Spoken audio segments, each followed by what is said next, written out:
Right, welcome to another little tech review. Today we've got a new monitor that I bought during the Amazon sale. Originally I was going to go for a 4K OLED monitor, but I couldn't justify the. They were coming down in price. They were about 550 to £600, which is still a lot of money. This came in at 400. It was on offer. It is actually a cut down model, so the 86C, the Philips Evnia or something like that. If I'm pronouncing that correctly, I don't think I am. Which is a QD-OLED monitor. Basically, the 86 was just is the full spec. It's got some extra features like a KVM switch and some bits like that, whereas this hasn't. I will demonstrate I have done some demonstrations of it. It will go down, it will go up.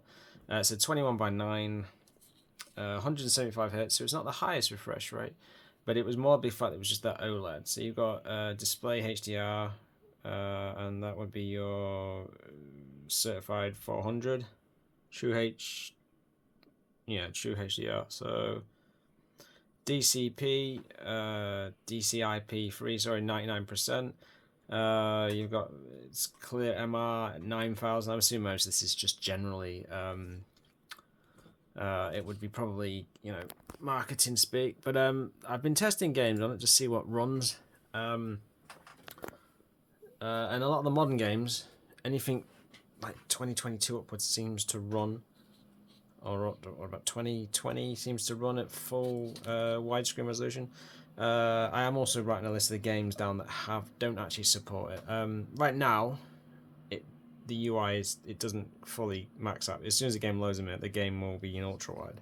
So as you can see, which is pretty sweet. And as you can see, I mean, it does pop.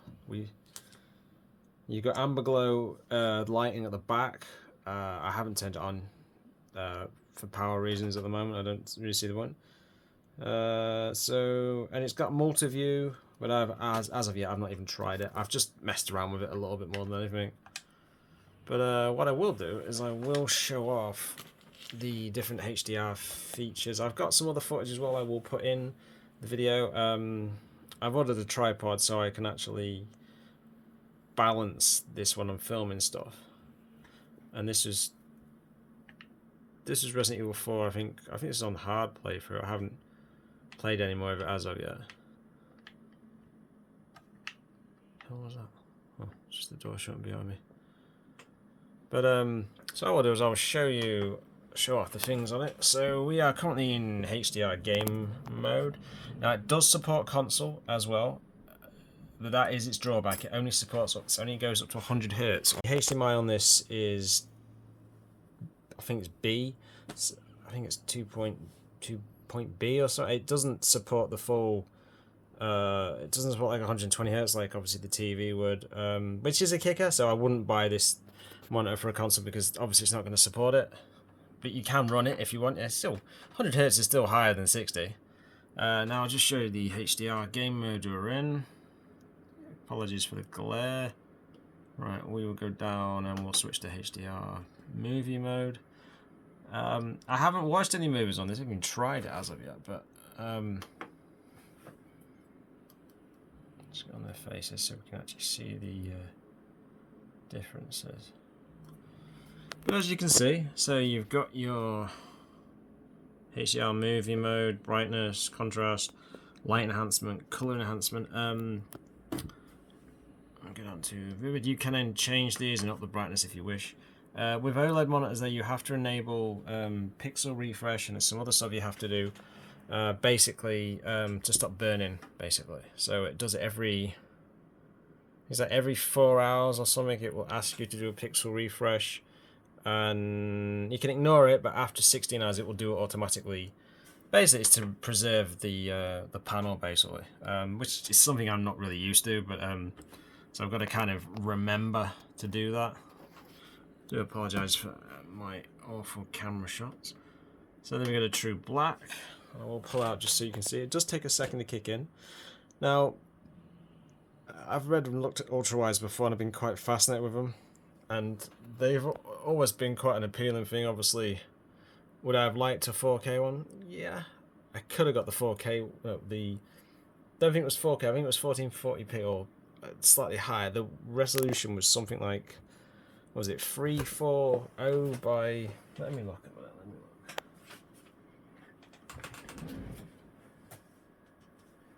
look. It is. The resolution of this is actually 3440 by 44, so 1440 essentially. But it does. You know, I'm gonna start playing something on this because it does pop, and we're not even at that's true black mode. You've got your personal mode where you can do anything you want in terms of enhancements, how you want. And then the HDR 1000 is the sort of, I'll probably say the most impressive mode, but obviously it does use more power, and depends around the world. These sort of things you have to take into consideration. UK, we have dreadfully expensive electric utility bills and such now. But as you can see, it pops. I mean, my TV is only like, I think my TV is only like 600 nits, and it's got HDR, but it's local array dimming, I believe. So I can see now why people go for OLED TVs, especially. Obviously, the price of them is a bit more expensive than, you're talking 650 upwards, I think last time I checked. But they're not. You do get a good experience with them. Most definitely, it's a very, very good experience, and it does pop. Other than the annoyance where you have to sort of do the pixel refresh, and I would assume, is it the same for TVs? I'm not 100% sure.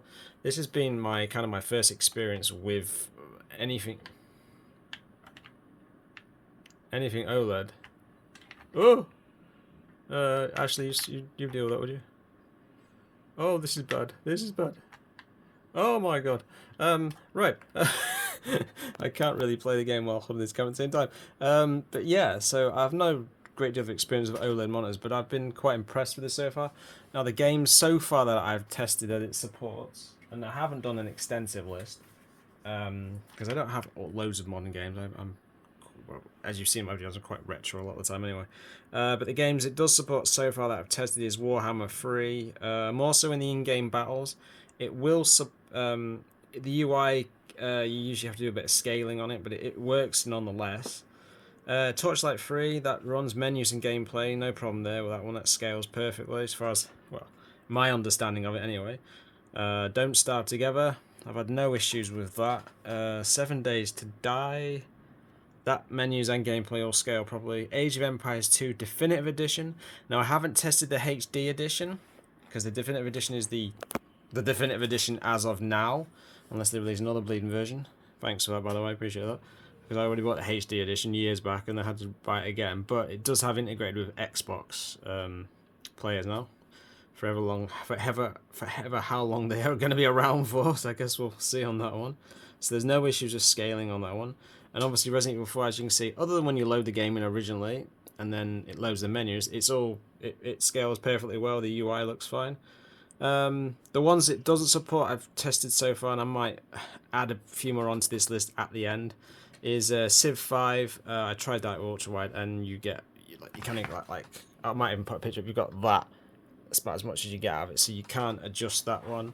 There was some weirdness with certain games. Civ again, I think I scaled it down to 1080p in the end because there was some weird stuff going on there. But so there was that. But I played it like that as well with my brother last night, so that was an interesting experience. And the other one, which is an ancient game, it was Chaos Engine. I am going to test a few other games on it as well, like Resident Evil 2, Resident Evil 3, some other games and stuff. I've just got to sort of figure it all out yet. But no, this was on sale. The Amazon sales is done now, essentially. I think it ended a couple of days ago. This was $399. Now, there was an AOC monitor, a 27-inch. I can't remember the model name of it, but it was a 1440p panel, same as this, and it was the same price, $399, and it was 4K 240 hertz. So it was between that, this, and that, and I went back and forth.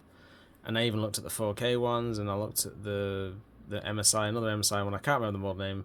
That was £586. That was 4K. I think it was 160, 175 hertz. But I sat there thinking, I've got 4K on my TV, and with the 970 XT I've got in there, I can drive 1440p much easier than 4K. I can drive 4K, and obviously I've got the option of FSR, particularly FSR 4, which is rather good now. It's up there with DLSS 3 and 4 now. Obviously Nvidia's features do have some extra bling, I guess you could say, but generally, you know, it's up there. This game I think only supports FSR 3, I think, unfortunately at the moment, but and 7 Days to Die does as well. It supports FSR 3, and you can look at it and you can see the blurriness of the textures, but there's plenty of other YouTubers that will go into all that sort of jank, I guess you could say. But no, I've been impressed with this so far. You can push it down, as you can see. She goes quite low down. It's a shame you can't rotate it, as in you can't do the 180 spin, but it does do. This is always awkward when I have to do this. Try not to hit the Xbox, so it spins around, twists quite nicely. What's my window? Was she clear? She's just about cleared. And there's a little toggle button on the back. This is one of the things I did like, was this toggle thing. And as well as this stuff, also, I do apologise for the clarity. You got your game mode, adaptive sync. You can't put low input mode on. I think that is only enabled when you put consoles connecting to it, unless you turn adaptive sync off, which I don't think, because I think that syncs your. I think that syncs your frame rate. I think it's similar to VSync. I could be wrong about that. Yeah, so I can go to low input lag and put that on instead. But honestly, put that back on again. I don't think it. You might notice it depends how. I guess how hardcore you are when it comes to your gaming. So there's your amber glow. You can turn that on and off if you want. It's just basic lights at the back there that essentially light up, and it uses a form of AI, so it can. Everything's AI now. So basically, these here light up, and then depending on the game you're playing, it will light up in that color or that situation, depending on what the situation is. But generally, yes, it's really, really good. I have to check my my thermal paste on this PC because it seems to be getting a bit on the warm side. But yeah, so I have been mightily impressed with this. Obviously, it's not particularly that hard to impress me given the fact that I've never used the.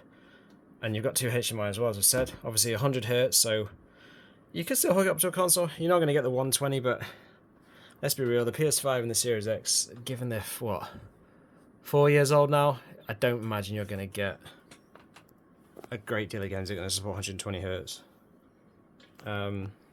But the option's there, as you can see. So, turn it a refresh rate. But yeah, power LED, you can adjust that, so you can set it so that it is set free at the moment. But I can go in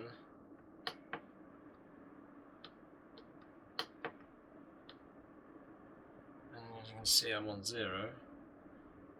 Turns it off.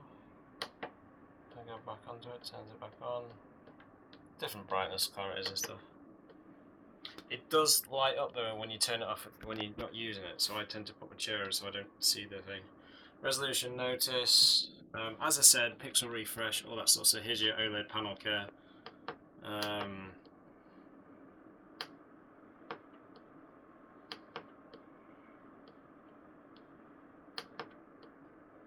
So there's your warning for it, as you can see, and keep the warning on. That's what I would do anyway, and then at least it will tell you. And it even tells you how many hours the monitor's been running since I've had it. I think that's correct. Pixel refresh. It's had 3 refreshes, so 11 hours. So yeah, not too far really, and then obviously your information. And if you do that, that does a reset and I'll do another pixel refresh, but I only did one about an hour, less than an hour ago. So, but yeah, yeah, I'm mightily impressed with it.